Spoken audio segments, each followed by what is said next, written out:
already put the crown of thorns on him, which we have up here to represent the crown of thorns. And as they begin to do this is found in Mark chapter 15. But the thing I want you to stand out to you, in verse 22, and they brought him, Jesus, unto the place Golgotha, which is being interpreted Place of the skull. the place of a skull. Mm-hmm. This place where Jesus was going to die was called Golgotha. That is the name that was called Goliath.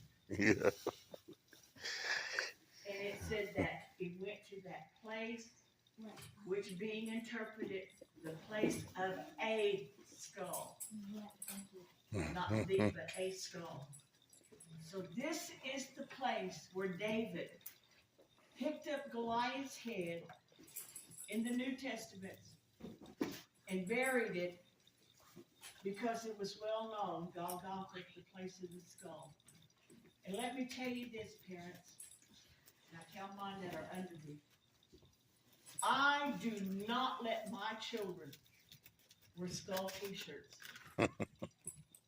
I do not let my children wear skulls on their shorts.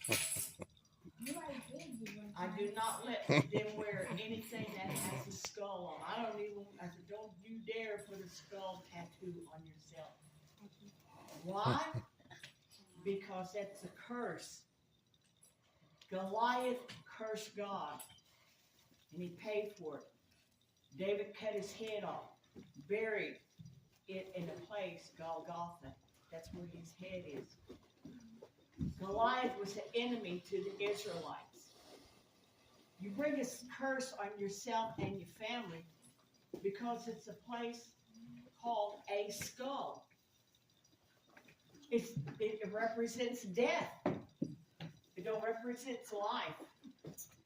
I do not let my children, my grandchildren, I think Jack had an old pair of shorts that, he wore them things, right? And they were skull. When are you going to get rid of them little ugly things? And I have to laugh because he usually passes down his t-shirts. You wore them in Oak City, too.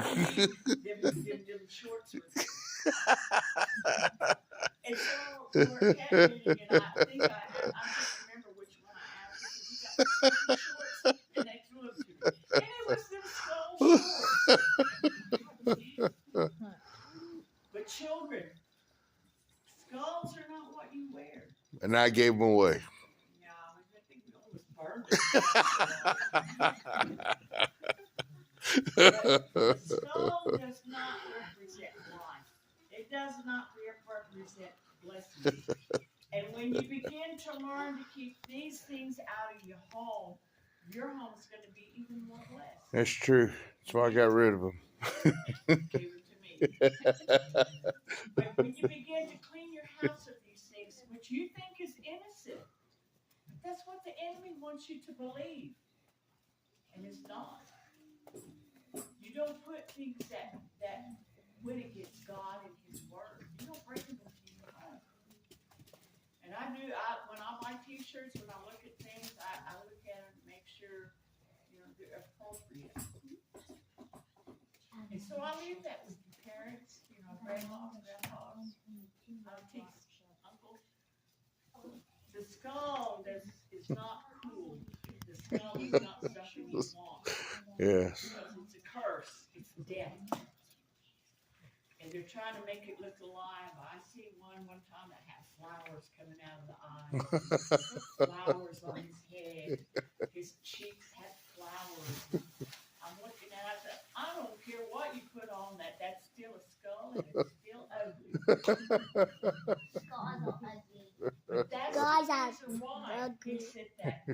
They crucified him at Golgotha. They crucified him there. But let me tell you, when he was crucified on Golgotha, he took away death of that skull. He took away the curse. He took away the enemy.